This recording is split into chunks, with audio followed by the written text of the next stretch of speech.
Good morning, students. So, welcome back to another session of wave optics. So, yesterday I've explained the theory of the diffraction. So, very quickly we'll recall what I've explained and then we'll say more about the diffraction. Okay. So, definition of diffraction of light: the phenomenon of bending of light around the edges of the obstacle and hence spreading into geometrical shadow region. It's called diffraction of light. And diffraction effects can be seen very easily provided the width of the slit is comparable with the wavelength of the wave. Now, what do you mean by diffraction effects? That is formation of alternative bright and dark bands, not fringes, bands. Order of the wavelength of the light is micrometer, whereas the order of the wavelength of the sound is about a meter. And most of the obstacles around us are of the order of meter. So that's why sound undergoes diffraction more easily compared to light. The pattern of the diffraction, what we get is something like this, which consists of alternative bright and dark bands. The one at the center with maximum intensity is called as central maximum, or it is also called as principal maximum. The next is called first minimum, and all the bright fringes beyond that are called as secondary. So this is called first secondary maximum, second minimum, third secondary maximum, and so on. And we have seen 5 differences between the interference and the diffraction. One of the differences is the definition. The other, the width. Diffraction bands are of unequal width, here equal width. Intensity of the diffraction maxima decreases with increase in order, here it is the same. Then the contrast is less in diffraction pattern, and the contrast is good or maximum in interference pattern. And the fifth one is the cause for it. What is the cause for the diffraction? Yesterday I had mentioned the cause for the diffraction is because of the superposition of secondary waves. So here we get a plane wavefront or a cylindrical wavefront or a spherical wavefront, that depends on the type of source. And every point on the wavefront, it acts as secondary sources which emit secondary waves. So diffraction is because of superposition of secondary waves originating from same wavefront, whereas interference is due to the superposition of two waves originating from two coherent sources. If the obstacle is rectangular, then we get this kind of pattern where even the bands are of rectangular in shape, and if the obstacle is circular, then we get the circular pattern. You can see that difference. Right. Then I had explained the 2 types of diffraction. One, if the source and the screen are at finite distance, this is called Fresnel diffraction. And if the source and the screen are at infinite distance, then it is called as Fraunhofer diffraction. And what we are analyzing is a Fraunhofer diffraction, the theory of which I am going to explain right now. So yesterday I had explained part of it, but due to lack of time I couldn't complete that. So therefore now I am going to explain that very quickly again. So focus on your screen. So before explaining this particular pattern as well as the theory, so first recall the condition for interference bright and dark fringes condition. Okay, part difference for the interference fringes. So what is the part difference? Part difference is delta is equal to n lambda. So this is for the bright. So why are we using the condition of the interference? Because I've told you it is superposition of the secondary waves that gives diffraction, and superposition of the secondary waves is nothing but interference of the secondary waves. So that's why we need this condition. So for bright it is delta is equal to n lambda. So let me write all the possible values of the delta, which is 0 and then lambda, 2 lambda, and so on. Okay. In general it is n lambda. And for the dark fringes, for constructive, this is for constructive interference, this is for destructive interference. Delta is equal to 2 n plus 1 lambda by 2. You can even write this as n plus half lambda. Okay. So that is, possibilities are delta is equal to lambda by 2, 3 lambda by 2, 5 lambda by 2 and 7 lambda by 2 and so on. So these are the conditions. So we need these conditions so that we can analyze the diffraction pattern. Now, so this is the diffraction pattern which we get on the screen. So this is central maximum, first minimum, first secondary maximum and so on.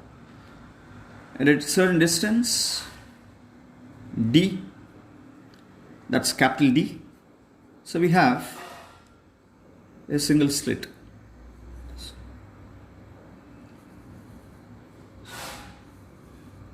So this is the slit.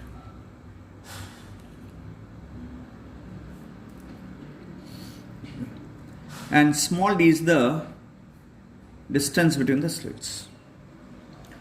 When small d is the distance between the slits, let me write that. If d is the distance between the slits, and if I draw a wavefront like this, plane wavefront. So why do we draw a plane wavefront? Because the type of the beam falling on this slit is a parallel, and when the rays are parallel, the shape of the wavefront is plane, and we are analyzing the Fraunhofer diffraction. Now, if the secondary waves, now every point on it acts like secondary sources emitting secondary waves. So this region I am going to consider as A, and then B, and then C. If the secondary waves propagate, they propagate in all possible directions, correct? Because it's an energy, 3-dimensional, so it moves in all possible direction. Now, if the secondary waves propagate in this direction, let's consider, okay, reaching a point A dash, and the C reaches C dash. And now you can see what is the path difference in reaching from A to A dash and C to C dash. They cover equal paths, so path difference is 0. And when the path difference is 0, these two secondary waves, they interfere constructively, and thereby they form. So we need a lens here because it's a parallel beam. So for the formation of the diffraction pattern on the screen, we need a lens. So now they converge here like this, so that we get central maximum, which is here. So for the central maximum, the path difference should be 0. Now what if the secondary waves, they propagate in some other direction like this, making certain angle, theta. This is called angle of diffraction, or it's also called as angular position. So I'm going to consider another parallel beam. So this angle is also theta. Now as you can see, this wavefront, as it propagates in this direction. So let me draw the new position of the wavefront. So this will be the new position as it propagates. So this end of the wavefront is it remains stationary, whereas this moves forward faster here. This has point D, and if this is theta, this is 90 minus theta, this is theta, and let's say I've calculated that this path difference, delta, is equal to d sine theta, because there's a right angle here. This is opposite side, hypotenuse, so delta is equal to d sine theta. So d sine theta is the path difference in the case of diffraction pattern. Here what is the d? Slit width. What is the theta? The angle of diffraction. Greater the angle of diffraction, more is the path difference. So now let's analyze for the formation of first minimum. So what should be the path difference? For the formation of first secondary maximum, what should be the path difference? So let us consider, so we have completed this part, that is for central maximum. So let the path difference between the secondary waves originating from A to C be lambda. Okay, so this is which we are assuming. Let the path difference between the secondary waves originating from A to C, or we call it as a maximum path difference. Okay, let the maximum path difference be lambda, or in general it is n lambda now. Let this be lambda, or in general it has to be lambda. If it is for one, if it is lambda, for the rest it is n lambda. So now look at this diagram here. If the secondary waves from A to C, originating from A to C, if they have a path difference of lambda, then lambda comes under constructive interference. So therefore these two secondary waves interfere constructively to form a bright region on the screen. But intensity at a particular point, at any point, depends on superposition of all the secondary waves which are there on the wavefront. So now see, for wave originating from A and C, the path difference is lambda. That's what I've assumed. And they interfere constructively to give a bright region. But we have to consider the other secondary waves as well. So now, for path difference between A and C, if it is a delta, then what is the path difference for the waves between A and B? Between A and B. So for AB, the path difference is half of this. If this is lambda, this has to be lambda by 2, because theta is same. Theta is same. For A to C, this distance is d. From A to B, this becomes a d by 2. When this becomes d by 2, this becomes lambda by 2. So now consider the of secondary wave originating from A to B a part of lambda by 2. If the path difference is lambda by 2, these two secondary waves, they interfere destructively. So between A and B, they interfere destructively to give a dark region at a particular point, or at the same point basically. So secondary waves from A to C interfere constructively to give bright region, whereas secondary waves originating from A and B, they interfere destructively to give the dark region. You consider even between B and C. B and C. So what is the path difference between the waves originating from B and C? This is lambda. This is lambda by 2. So path difference is again lambda by 2. So the two waves interfere destructively to give a dark region. So likewise, we have many such pair. You can see, if I take a point just below A, somewhere here, and another point just below B, again these 2 points are at a having a path difference of lambda by 2. So many such pair of secondary waves, they interfere destructively to give dark region. So now I have to consider the net intensity of all these superposition together. So look at this. Most of the secondary waves, they interfere destructively, and only one pair interfere constructively. So that's why the net intensity here will be minimum. That's because of many such pairs. It's a minimum. But it is not perfectly dark. The reason for that is because of this. So therefore, that is how we get the first minimum, because of the superposition of all these secondary waves. And what is the maximum path difference that I've assumed at the beginning? That's delta is equal to lambda. So therefore here, delta is equal to lambda is the path difference condition for the first minimum. Remember, this is exactly opposite of this condition. Here delta is equal to n lambda will give you the bright region, but in the case of diffraction, delta is equal to lambda, or in general delta is equal to n lambda will give you all minima. So, but here we know in general delta is equal to d sine theta. Therefore now I can equate the condition as like this. So d sine theta is equal to n lambda is the condition for diffraction minima. Remember, diffraction minima. Where what is n? n is for first minimum, then for second minimum n is 2, and so on. So what is d? Slit width. What is the theta? Angle of diffraction. What is n? Order of the diffraction band. What is lambda? Wavelength of the light. I hope you understood this. So this is how we get lambda. Now check this here. For first minimum it is lambda.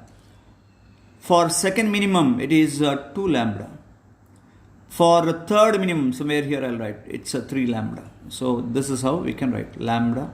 This is for 2 lambda. This is 3 lambda. For central maximum it is 0. For first minimum it is lambda. For second minimum it is 2 lambda. So therefore, what do you think the intermediate condition here? It's very easy to find the value of the path difference. It has to be between lambda and 2 lambda. More than lambda, lesser than 2 lambda. What is the value of it? It cannot be lambda by 2. So it has to be 3 lambda by 2. 3 lambda by 2. That is for first secondary maximum. So for secondary maxima, remember this is for secondary, okay? For secondary maximum, let me write the condition here. It's a d sine theta, or let me write the delta. Okay, delta is equal to 3 lambda by 2 here. 3 lambda by 2. Then what is the condition for a secondary maxima, which is here in between? More than 2 lambda, lesser than 3 lambda, which is 5 lambda by 2. So therefore, what is the general condition now? So general condition is delta is equal to 2n plus 1 lambda by 2. So for minima, it is delta is equal to n lambda. So for secondary maxima, delta is equal to 2n plus 1 lambda by 2. So which we can equate with the d sine theta. So therefore, the condition is d sine theta is equal to 2n plus 1 lambda by 2. And do remember, the values of n is not from 0, 1, 2, 3. It is from 1, 2, 3 in both the cases. Here n is 1 means a first minimum. Here 1 means first secondary maximum. 2 means second secondary maximum. Here there is no change in the value of n as well as the order of the band. The change in the value of n and the order is only in interference but not in diffraction. So this is how we can equate the condition for minima as well as the maxima. So d sine theta is equal to n lambda is the condition for nth minima.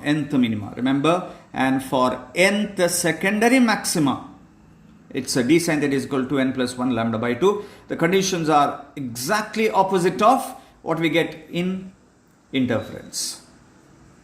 Clear? Then, so a few more equations which I am going to explain. Now,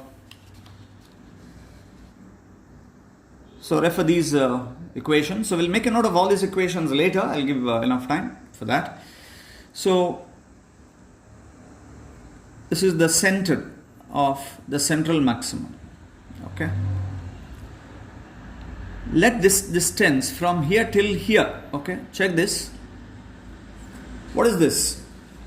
Let me write this as x. What does this x stands for? Distance between the first minimum and the central maximum. Distance between first minimum and central maximum. Let this be x. Okay. Then, so here I am going to consider the slit. The slit having width d. So this is d.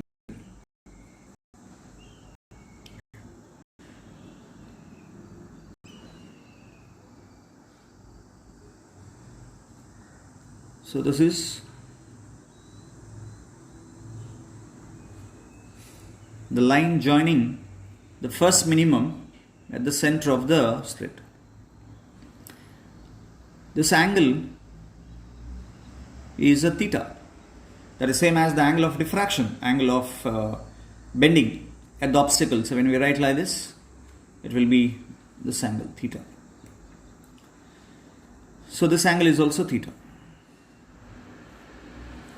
So this is capital D, distance between the slit and the screen. So very quickly let me explain the variable once again.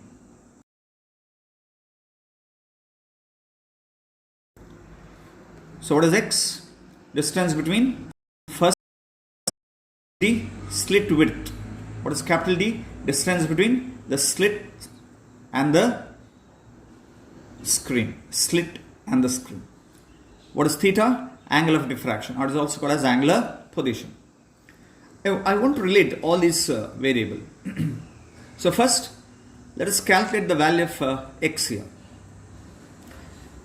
See, we know this value of x. See, this is x here. This is x. This is x. This is d. This is theta. So I can relate, and here we have a right angle triangle. I can relate opposite by adjacent. So what is x by d? X by d is nothing but which a trigonometric function, x by d. It is nothing but tan theta. Correct? And remember, this x is the distance of the first minimum from the central maximum. D is the distance between the slit and the screen. Now tell me, what is the part difference condition for first minimum? For first minimum. For nth minima, it is a d sine theta is equal to n lambda. So for first minima, d sine theta is equal to lambda because n is 1. If n is 1, then what is sine theta from here? So sine theta is equal to lambda by d. Lambda by d. Hope you understood? Because n is 1, because I am writing for first minimum. But these angles are very, very, very small. They are in of the order of like degrees, 1 degree, 2 degree. That is also too much. It is in few seconds actually. These angles are okay in minutes and seconds. So very small angle. And when the angle is very small, so you know tan theta is approximated to theta, which is x by d. Sin theta is also approximated to theta. That's equal to lambda by d. So equate them. So we get x by d is equal to lambda by d. Therefore, distance of the first minimum from the central maximum is given by its d by d lambda. D by d lambda. So how to generalize this then? This is for the first. For the nth, it is x is equal to n d lambda by d. And we have seen similar equation even in interference, but there it was for the bright fringes, but here it is for the dark bands. The reason for that is conditions are exactly opposite. So here it is n lambda, here it is xn is equal to n d lambda by d. Right. So therefore, this is how we can find the value of xn. So what is this equation? Distance of nth minima from central maximum. Okay. And then do remember this equation also, that is x is equal to d by d lambda. Distance of the first minimum from central maximum. We need that value later. That's x1 is equal to d.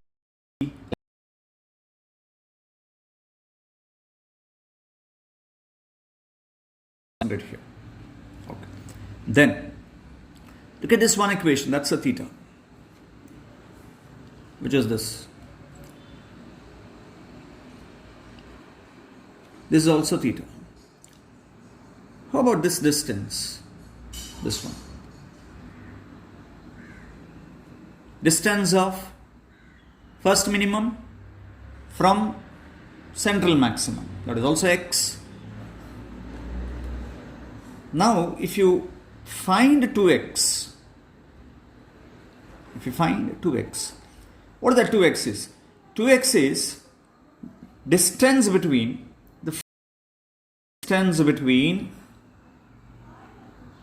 first minimum on either side of central maximum. But isn't it almost equal to the width of the central maximum? Almost. So, width of the central maximum can be taken as approximately 2x, and that's what I'm going to write it as a beta. So here beta is the symbol used not for all the bands. Beta is the symbol used exclusively for width. It's called linear width. Linear width of the central maximum is given by beta, which is approximately equal to 2x, and we know the value of x here, so this is x. So x is equal to d lambda by d. Therefore, what is 2x is equal to? It's a 2d lambda by d. So this is the formula for linear width of the central maximum. Linear width, which is a linear it is, so it is measured in meter. 2d lambda by d. And this d lambda by d is the format of the fringe width which we get in interference. Here it is a double. Only for central maximum. Keep in mind, not for all the bands, only for central maximum. Clear? Similarly, I have measured theta here, theta, which is lambda by d. I can measure theta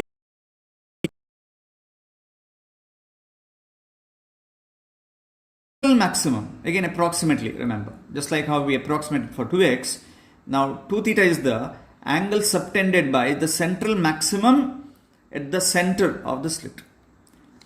If 2x is called as the linear width of the central maximum, this 2 theta is called as the angular width. What width? Angular width. Theta is here, and I wanted 2 theta, and that's denoted by a symbol omega. Omega. So omega is equal to 2 theta. Theta is here, so therefore we get 2 lambda by d. So this is the angular width of the CM, central maximum. Angular, so it has to be in radian. If it is any other unit, you have to convert this into radian. Okay. So we have 2 width here. Linear width, angular width. So is there any relation connection between them? Yes, we can. See, beta is equal to 2d lambda by d. Omega is equal to 2 lambda by d. So 2 lambda by d is nothing but omega. Therefore, beta is equal to 2, not 2, it's capital D omega, correct? 2 lambda by d is nothing but omega. Therefore, it's a d omega. Omega d is the relation between the linear width and the angular width. And if you get to see, capital D is missing here. Therefore, which is independent of the capital D and which is dependent on capital D. Linear width depends on capital D, whereas the angular width is independent of capital D. So these are the set of equations. Important. Do remember, numericals will appear especially for the competitive examination, and this is what the theory of the diffraction. So let me very quickly revise what I have explained. So first, condition for nth minima is a d sine theta is equal to n lambda. Remember that d sine theta is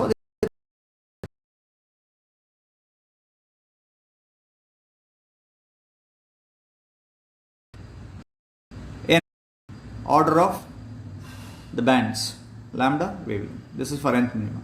This condition is opposite of the interference condition. N lambda is the condition for constructive interference. Here the n lambda is the condition for nth minima. Then for nth secondary maxima, d sine theta is equal to 2n plus 1 lambda by 2. Then distance of nth minima from central maximum is n is equal to d lambda by d. So now the question is, what is the distance of nth secondary maxima, then it is xn is equal to 2 n plus 1 by 2 d lambda by d. Because if n lambda, if it is the condition for minima, so this should be the condition for the maxima. So that's how we get, similar to this, xn is equal to d by d n lambda. Here xn is equal to d by d 2n plus 1 lambda by 2 is the condition for nth secondary maxima. That's the distance from here to here. See this distance.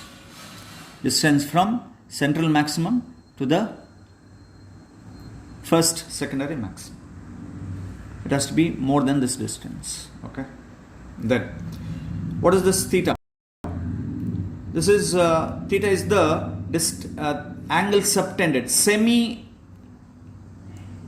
width of the central maxima. Semi-angular width. Because angular width is 2 theta. This is the semi-angular width. Okay. Or it is the angle subtended by the central maximum and the first minimum only. This one. This is the angle subtended. That's a theta. Then, what is this x? Distance of the first minimum from the central maximum. So theta is equal to lambda by d. This is the distance of the first minimum from central maximum. This is nth. Linear width, which is double this. That is equal to this.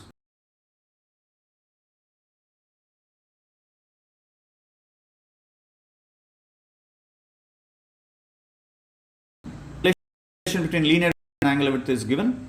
So these are the equations. So let's make a note of it. So all these equations, and I'll give you time to make a note of it. So start writing one by one. Condition for diffraction for nth minima, d sin theta is equal to n lambda, where n is 1, 2, 3 and so on.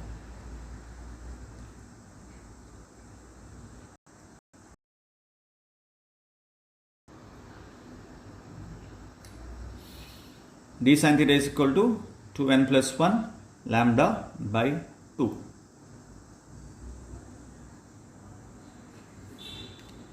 Which you can even write as n plus half lambda.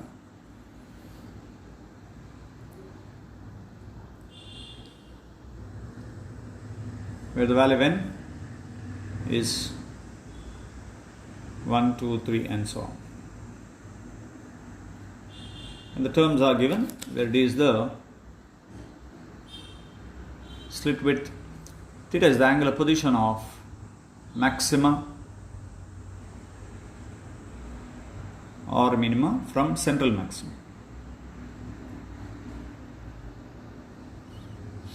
And theta next, that is called semi-angular width of the central maximum. Theta is equal to lambda by d. It's angular width, so it is in radian, which is also called the angular separation between central maximum and first minimum. Remember, angular separation between central maximum and first minimum.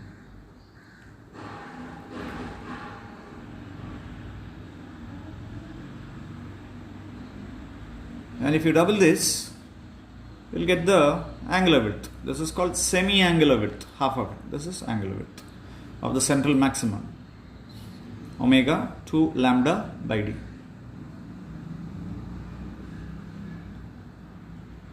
Then we have linear width of central maximum.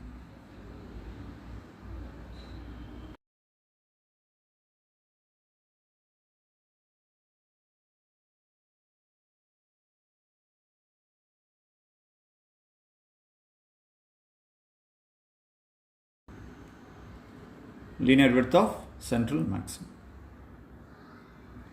Beta is equal to 2 lambda by d, which is d omega, it's in meter. Then here its omega is independent of capital D.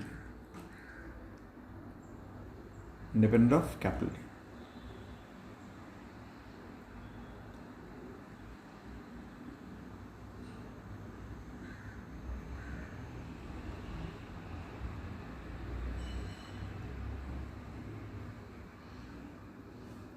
And do remember here, theta is also proportional to lambda.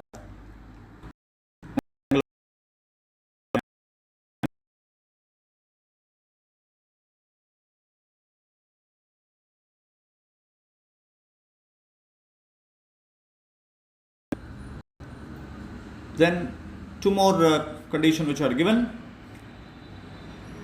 Distance of nth minima from central maximum, xn is equal to d by d and lambda. Then do remember in that x or x1, what is x1 is equal to d lambda by d. So we are going to use that in some of other theory. So x1 is equal to d lambda by d. That is the distance between first minima from central maximum.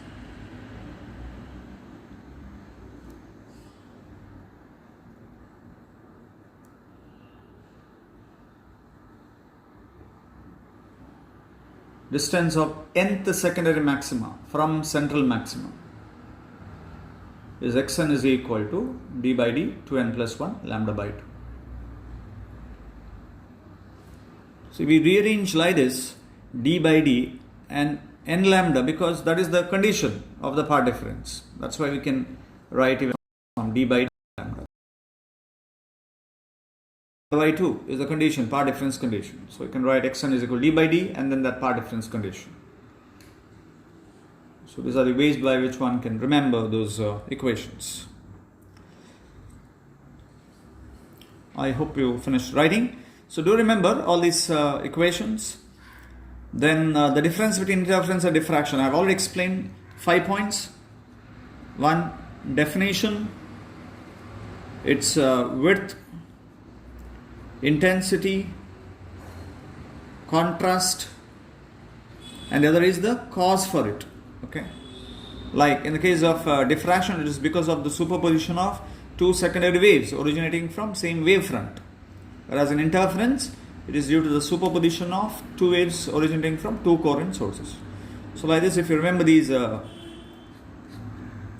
terms on which, or the points on which the differences can be, right, it's very easy to remember those differences. Okay, all right. So very quickly regarding the question that have appeared for exam. So for one of the question appeared in examination is what is a diffraction of light? Phenomenon of bending of light around the edges of an obstacle or a narrow slit, and hence spreading into geometric shadow region is called as a diffraction of light. Right? The difference between difference, right? And the next one question. Now tell me which color diffracts most. Which color of light diffracts? Light diffracts most, and which color of light diffracts least? And just now I mentioned a point. Angle of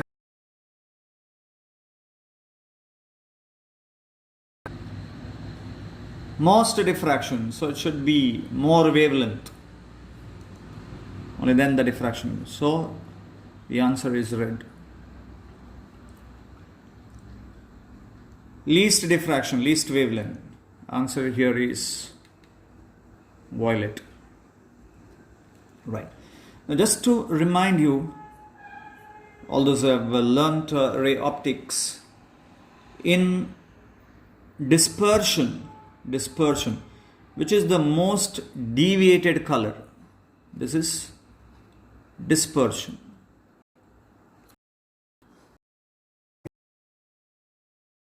Is most deviated is violet, and the least is red. So what I want to tell you here is it's exactly opposite what we get to see. Okay, so in dispersion the most deviated color is violet, the least deviated color is less, whereas in diffraction the more different color red, least. These one question examination, right? So we have a numerical from case 11 now. So I'll give you just minutes. You can see this question has appeared both in CET as well as in the NEET. Okay, that's AMP in 2014. So try to answer based on the theory. You can refer those equations and then you can try to answer. I'll just give a few minutes to answer. Okay, start attempting this question.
Right.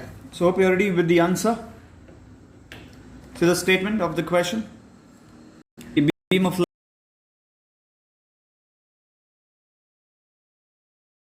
meter from a distant source falls on a single slit 1 millimeter wide. That's the width of the slit, D. 10 to the power minus 3 meter. And the resulting diffraction pattern is observed on a screen 2 meter away. So capital D is 2 meter.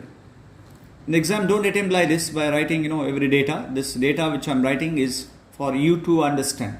In the exam, recall the formula. You don't have to write the formula also. Just show the substitution and write it, calculate by writing minimum.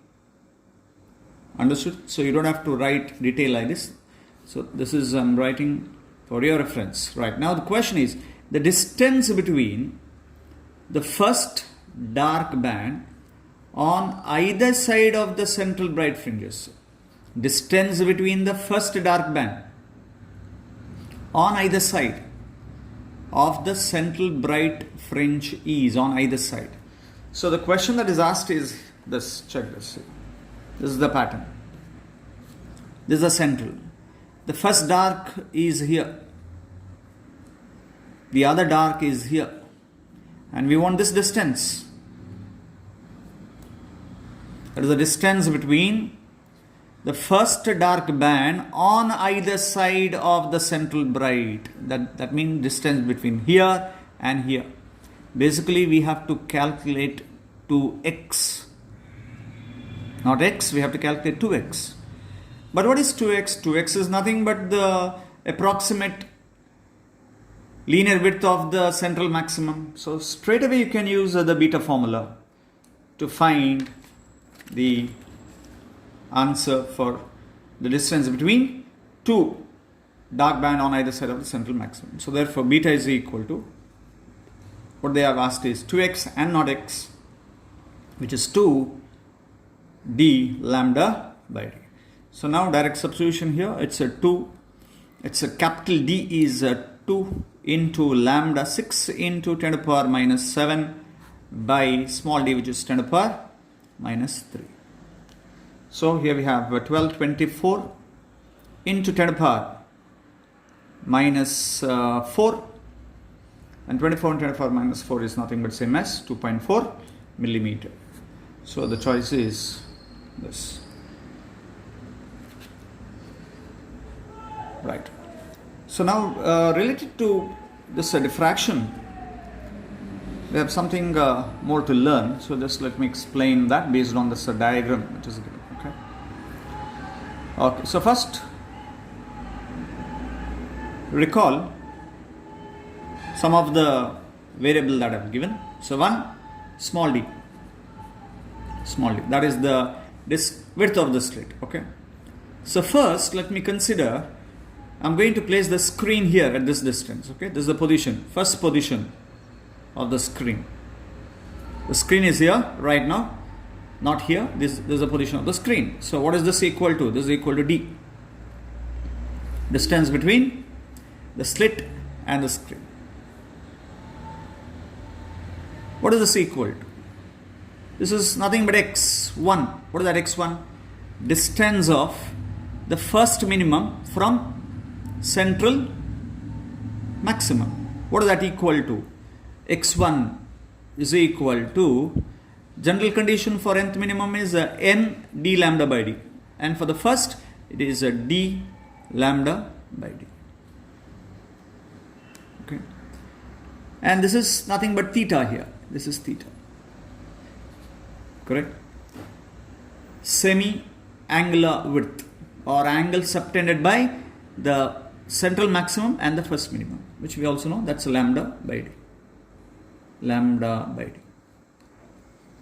Okay. So this is d.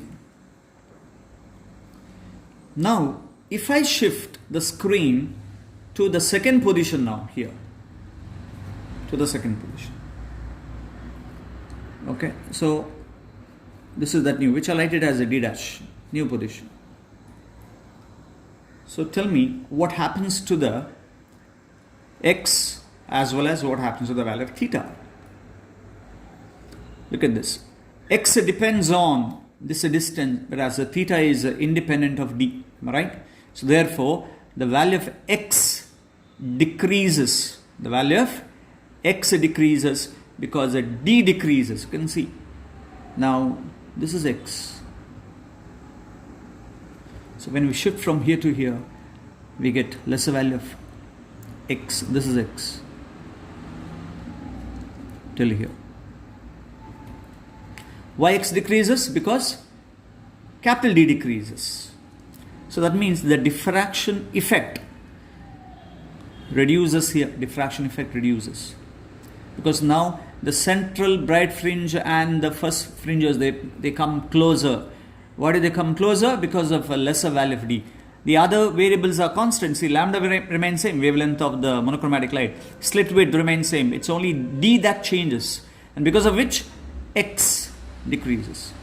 This is for second position. What if I bring to the third position? When I bring that to the third position, the diffraction effect still reduces. You can see the value of X becomes still lesser. Or what we can conclude here is when the screen is shifted very closer here, the diffraction effect becomes lesser and lesser, and finally when it is brought closer here like this, we find that it's difficult to see the diffraction effect on the screen. We just get some bright regions on the screen without any much effect of the diffraction. The reason for this, because these bands, they come closer and closer and closer. That means we can see that here there's no much diffraction effect, and whatever the light that's falling on the screen can be explained not based on the waves, but can be explained only based on the ray optics. We can make use of the concept of ray, and we can explain how we get intensity on the screen, propagation of the light as a ray and not as a wave. Why? Because we don't get to see the diffraction effect on the screen when we place the screen very closer like this.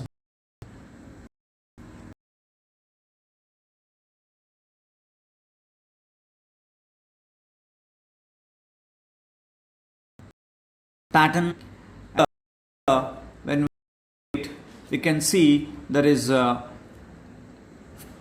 diffraction bands are well separated, and we can explain the formation of all these regions. We can very easily make use of wave optics in explaining this. Hope you understood the difference here. So when the screen is very closer, there's no much diffraction effect. In that case, what is valid? Ray optics is valid. When the screen is far away, we get to see the diffraction pattern very, very clear. In that case, the formation of this pattern can be explained with the help of the wave optics. So the question comes, till what distance the ray optics is valid from the slit? Till where the ray optics is valid, and from where beyond that we can make use of the wave optics, and this becomes the limit. So what is that limit? The limit is that distance from the slit till that point. What is valid? The ray optics is valid. Beyond that, what is valid? Wave optics is valid. And we can calculate that distance, and we call this distance as Fresnel distance. What distance? Fresnel distance. Okay, denoted by ZF. And at Fresnel distance, we find this x becomes equal to d. At Fresnel distance, x becomes equal to d. What is that x becomes equal to d? That is distance between, or separation between the central maximum and the first minimum becomes equal to the width of the slit, or it is also called as the diffraction, the diffraction effect, or the bending of the ray of light here. Understood? They bend in such a way that this distance separation becomes equal to the width of the slit, and that distance is called as the Fresnel. This distance is called as the Fresnel. That limit is called as the Fresnel distance. Okay. So let me quickly measure this Fresnel distance. So first we have D, which is slit width. I'm going to place the screen far away, and when we place this screen far away, we get to see the diffraction effect very, very easily.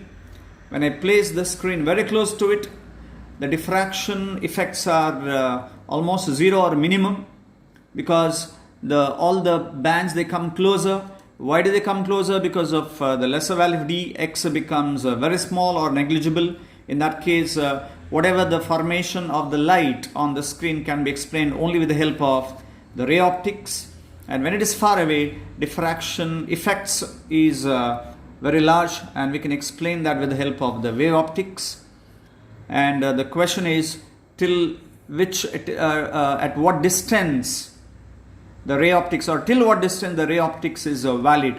That distance from the screen to the slit is called as the Fresnel distance, and we find that at Fresnel distance, the distance between the central maximum and the minimum becomes equal to the width of the slit. So, how to define Fresnel distance? Fresnel distance is that distance between the slit and the screen.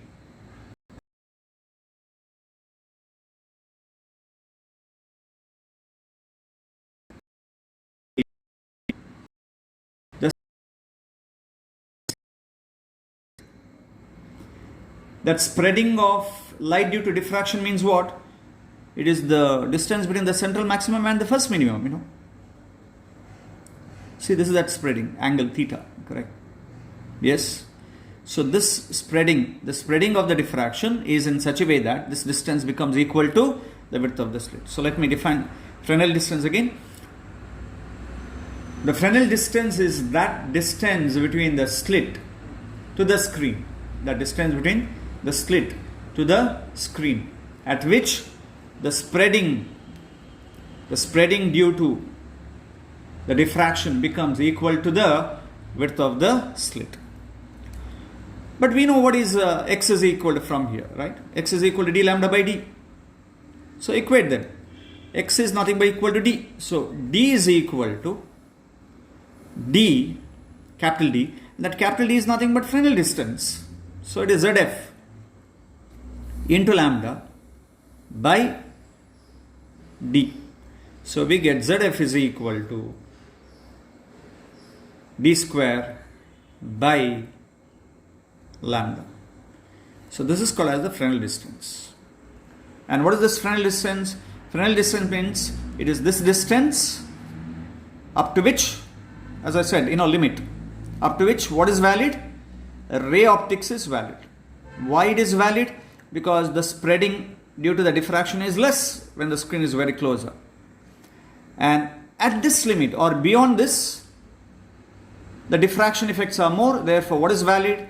Wave optics is valid. Or we can say that up till Fresnel distance, ray optics is valid, and beyond the Fresnel distance, ray optics is invalid. I can write like this. If D is lesser than ZF, if D is lesser than ZF, then ray optics is valid. If D is more than ZF, then ray optics is invalid, not valid. If ray optics is invalid, then which optics is valid? Wave optics. Or it's simple that till the Fresnel distance, we have to make use of the ray concept, spreading of the light. Beyond that, we can explain wave optics. Okay, so I hope you understood. So basically, we make use of the diffraction here in understanding the validity of the ray optics. So that is this concept is all about.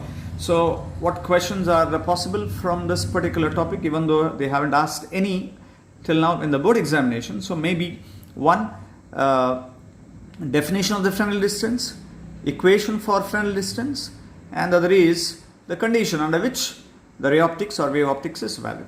So very quickly, copy this equation. Fresnel distance. Fresnel distance.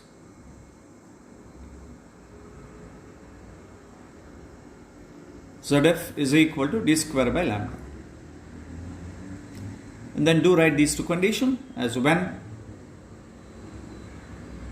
ray optics is valid and when wave optics is valid.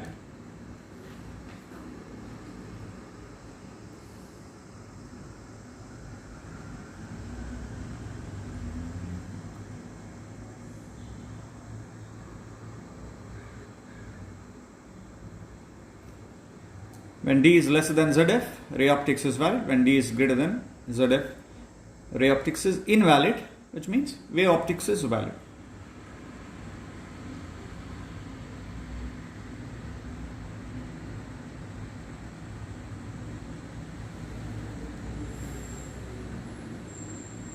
Fine.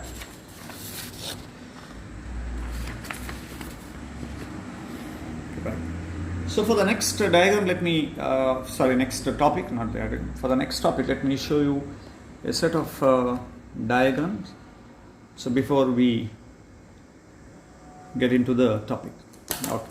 So now these are here I'm referring these three diagrams. Okay.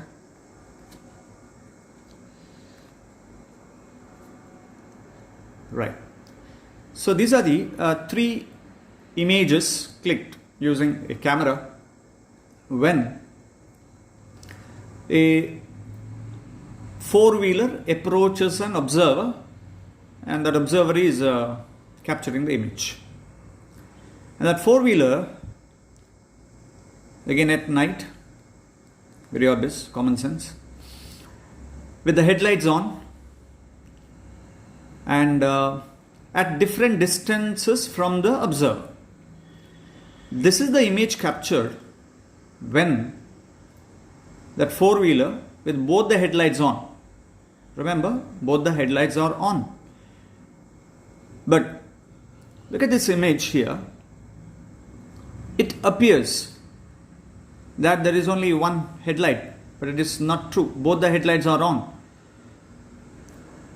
But since the vehicle is at very large distance, that two objects, it appear one single. Remember, since the vehicle is at very large distance, when viewed through that camera, the two headlights appear one single. It appears one single. Now, as the vehicle is approaching at a certain distance, for the same observer, now he is able to see the two headlights now. Can you see that? Two headlights. Now he is able to see the two headlights. Here also two headlights are there, but since the source means the headlights or the objects is at far away from the observer, it appears one single.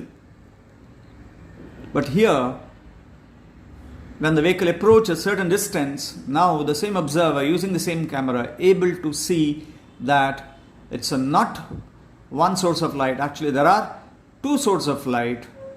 They are just separated by some distance. And now, when the vehicle approaches the observer, almost when it is closer, you can see he is able to see the two sources very clearly, very clearly. So remember, it is the same camera using which these three images are captured.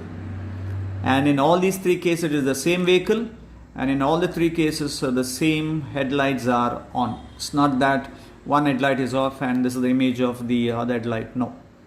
So the reason why the two objects appear one single, because of the distance factor. The object is very far away from the observer, and the two objects appear one single. Here it appears as two different objects with minimum separation, least separation between them.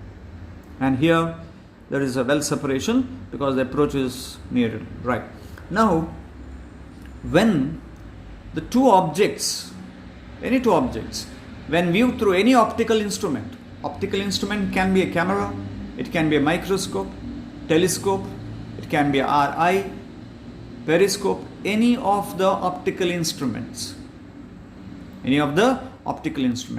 So whenever it's viewed through optical instrument, if the two objects appear as one single, if it appears as one single, then we say that the two objects are, I'm going to write here,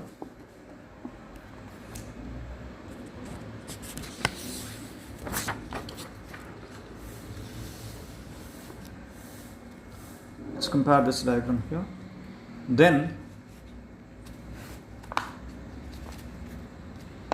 the two objects are Hope you can see those three diagrams. Yeah. Case 1. The two objects are said to be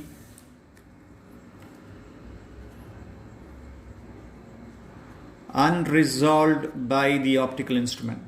So this is the reference. Unresolved by the optical instrument. In this case, which is the optical instrument? The camera. Then, when the two objects appear as a two different, with the minimum separation between them, because there has to be some minimum separation, only then the observer could see them as a two separate. Then they are said to be just resolved.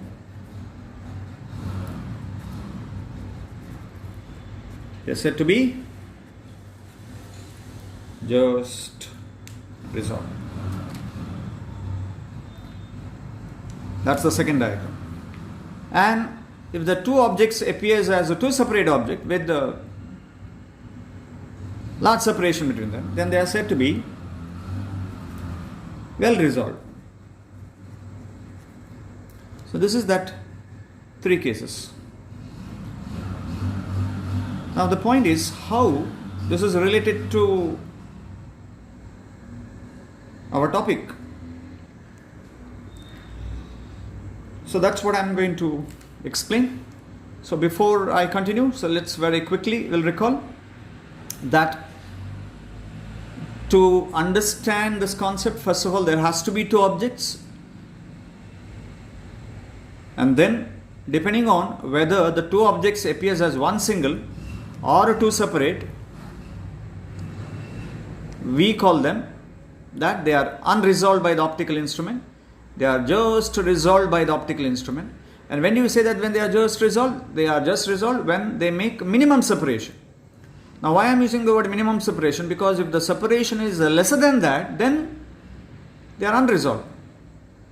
If that separation is more than that, then they are well resolved.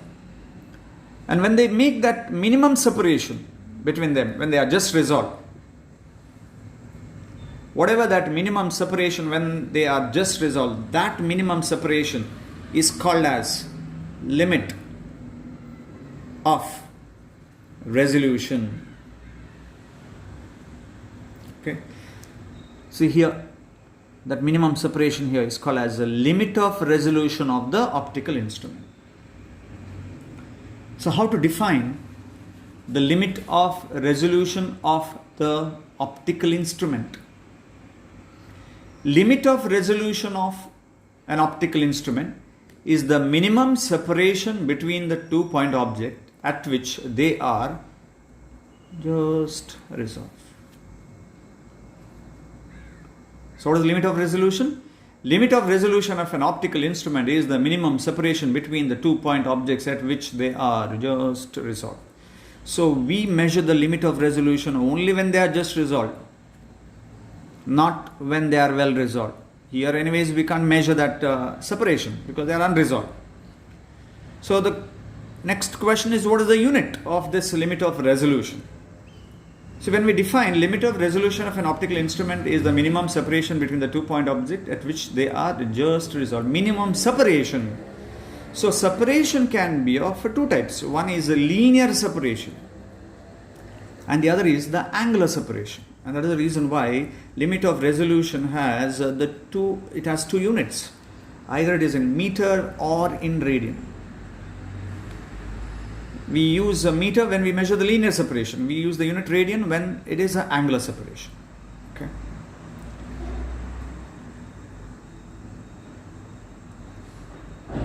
What is limit of resolution of an optical instrument? Limit of resolution of an optical instrument is the minimum separation between the two point object at which they are just resolved. Okay. Now, based on that, we can define another important term, and the term is resolving ability of the optical instrument, which is called as resolving power, which is completely different from the magnifying power of the optical instrument. This is resolving ability. So what is the resolving power of an optical instrument? So let me give an example. So I'm going to view a star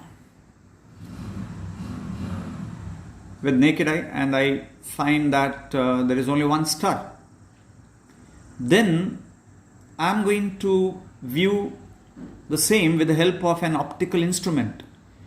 And when I view that, to my surprise, I find that there are two stars. Not one, two star, binary star. That means view naked eye, I go only one star, but view optical instrument, I find that there are two stars. That means for my eye, these two stars are unresolved. And when I view the two stars, I'll find that two stars are separated by some distance. That means either they are just resolved or they are well resolved. Now you tell me which of the optical instrument here, one is my eye and the other is the telescope, which has better resolving ability? Obviously, the telescope. That's how we measure resolving ability or resolving power of an optical instrument. So how to measure the resolving power? Before that, let me first define limit of resolution, then we'll come back to resolving power. Limit of resolution of an optical instrument is the minimum separation between the two point objects at which they are just resolved.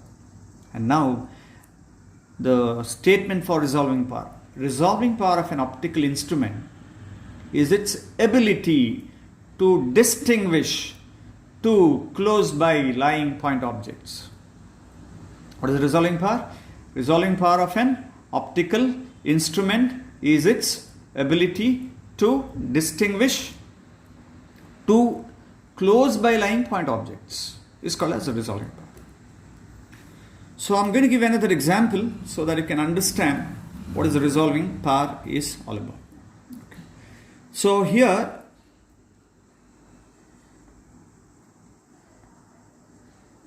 I'm going to use two optical instruments, A and B. I'm going to use a telescope. Okay. And at very large distance, I'm going to place two objects separated by certain distance. And the distance I'm going to consider, objects are at very large distance. For easier calculation, right now the separation is, let me write A and B here. Right now the separation is one separation between them, okay, is about 10 meters. Two objects are at very large distance. I have two optical instruments, telescope, large distance, telescope A and B. When the separation between them is at 10 meter,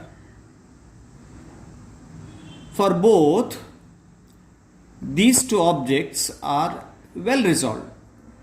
Okay, for A and B they are well resolved. So I'll write like this: W R, I will write well resolved. For B also it is well resolved. So I will reduce the distance between them. Okay, I will decrease the distance, and I will make that distance 7 meter. Now when I bring these two objects 7 meter, for A, I'll find that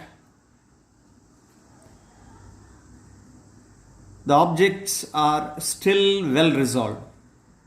But for B, I'll find that the two objects are just resolved.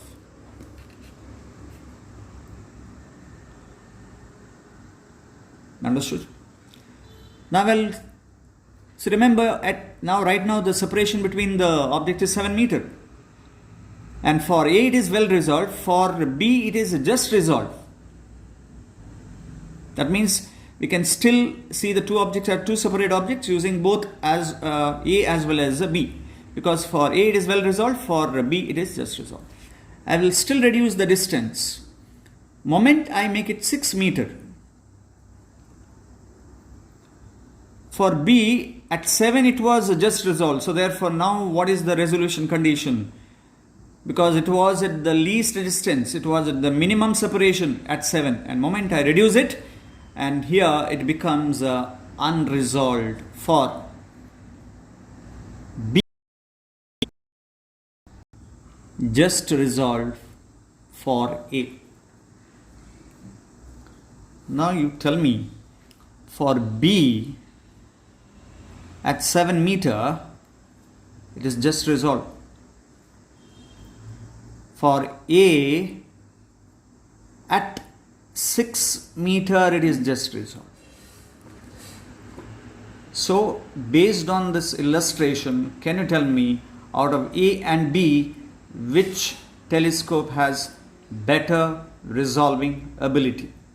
Is it A or B? A resolves at 6 meter, whereas B cannot resolve when they are at 6 meter. So that is the reason why resolving ability, resolving power of A is more than that of the resolving power of B. But what is this 6 meter and 7 meter is? 6 meter is nothing but the separation when they are just resolved. And what do we call that? The minimum separation at which they are, because it's not equal to the limit of resolution, it's a measure of. How do we measure resolving power? Resolving power of an optical instrument is its ability to distinguish. So that's why if you equate it dimensionally, definitely they are not equal. Because here this has unit, this has no unit. So we write equivalent here, and that's how we calculate. If you want to the relation between the resolving power and limit of resolution. So hope you understood. Two objects are unresolved when shown in the diagram it appears as one single, then they are said to be unresolved. And two objects, if they appear as two different with the least separation, minimum. Why do we use that word minimum? Because if the value is lesser than that, they become unresolved. Then that minimum separation is called limit of resolution. And when they are well separated, they are well resolved. Okay. Now, the point is this. Now, how do we relate this to the diffraction? So, when we take an object, okay, here is an object at very large distance, and when I view through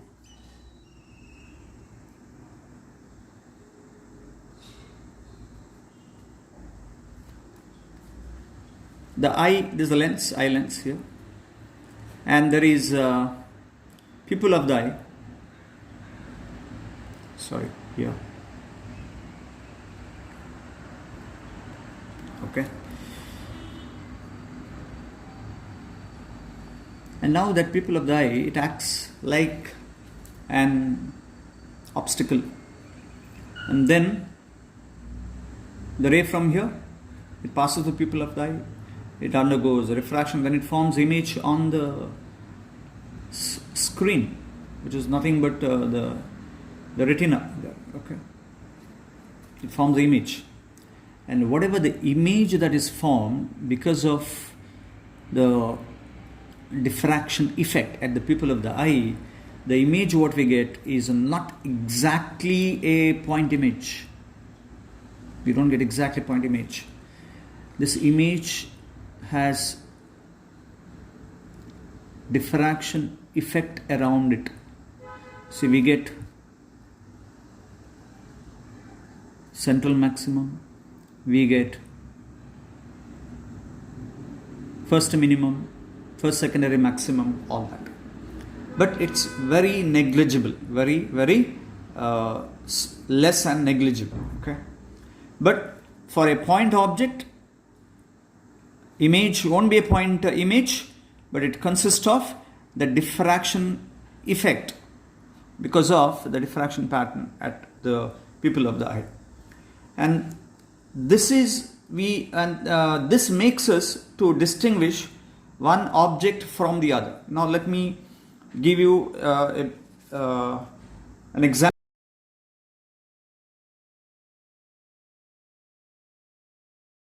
See, when there are let me compare here.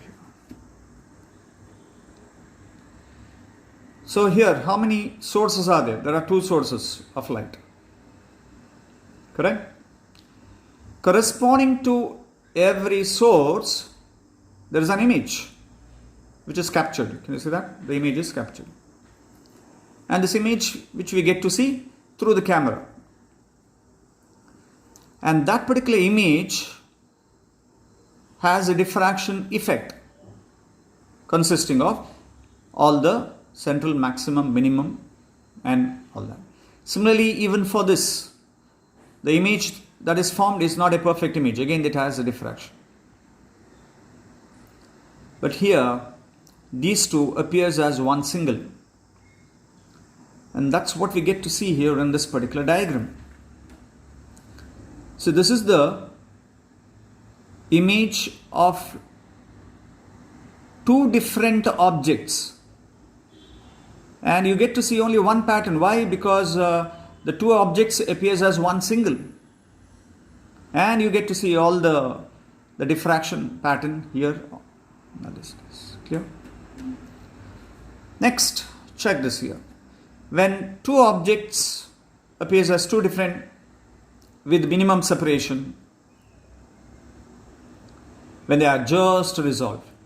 Now, what happens to the pattern? Even the pattern is also, it gets slightly separated. Here the two pattern overlap, that's why it appears as one single. Now, the pattern corresponding to just resolved is here. Check this.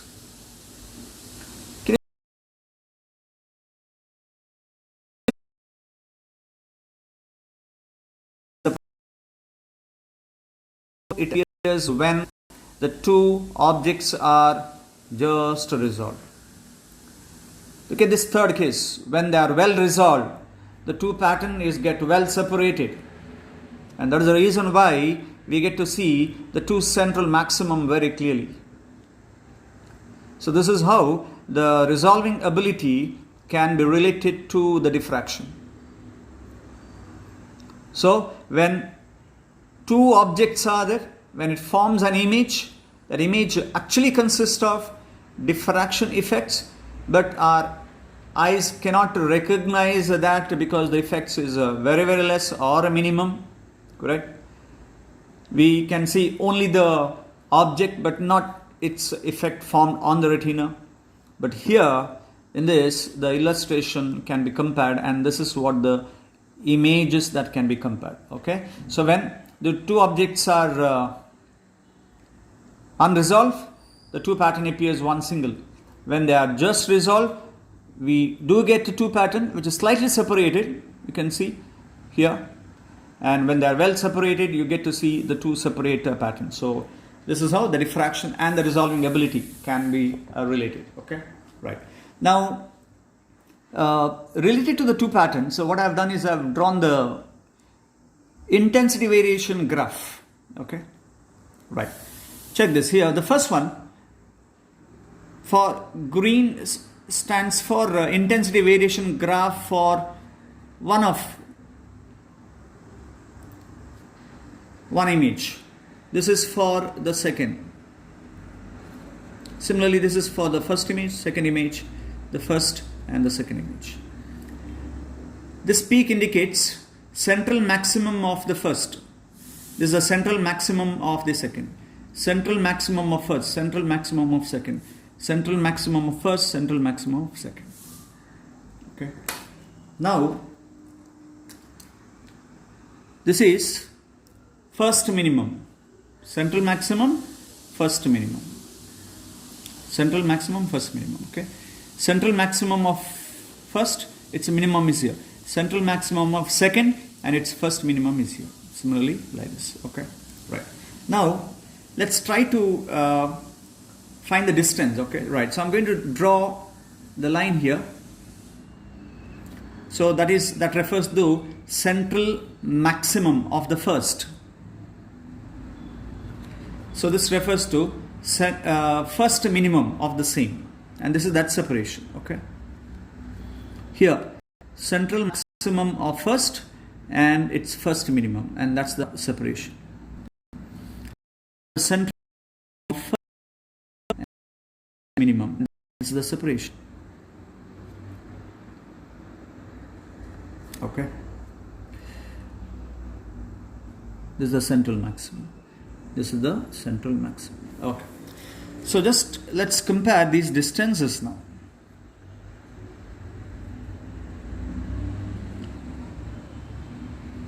Okay, right. So check this here. Compare separation between the two central maximum and the separation between the central maximum and the first minimum.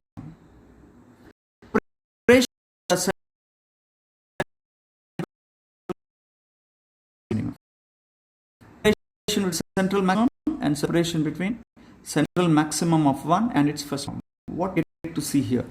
In this case, when the separation between the two central maximum is lesser than the separation between the central maximum of 1 and its first minimum, then the two objects are unresolved. So when they are unresolved, when the separation between the central maximum of both the pattern is lesser than the separation between the central maximum of 1 and its first minimum. Okay. Separation between the central maximum is greater than the separation between the central maximum of 1 and its first minimum. Here it is greater. The two central maximum are well separated. So that means they are well resolved. And here the separation between the two central maximum is just equal to the separation between the central maximum of 1 and its first minimum. So they are exactly equal, and that is when they are just resolved. So if this separation is equal to this separation, and this is what is very much essential for us, and this is also called as Rayleigh's criteria for resolution. So under what condition we get to see the two objects just resolved? We get to see they are just resolved only when separation between the central maximum and its first minimum, separation between the central maximum and first minimum is equal to the separation between the two central maximum. So this is the condition that it should satisfy, the images should satisfy, the pattern that is formed should satisfy. Only then we can see the two objects when they are just resolved. If this separation is more than this, then they are well resolved. If it is lesser than this, then they are unresolved. Remember, here there are actually two patterns. They are overlap each other because the two objects appear one single. Unresolved, well resolved, and they are just resolved. Okay. Right. So hope you understood the resolution. And tomorrow I'm going to explain the resolution of the two optical instruments. And then we have another wave phenomenon, which is polarization, and we are almost at the end of chapter. Okay, so go and revise all these topics. I will continue the rest of the topics, and then hope you have solved the homework question which I had given. So total 5 homework questions I have given. So we'll discuss the answer in one of the class. Okay. So till then, take care. Bye bye.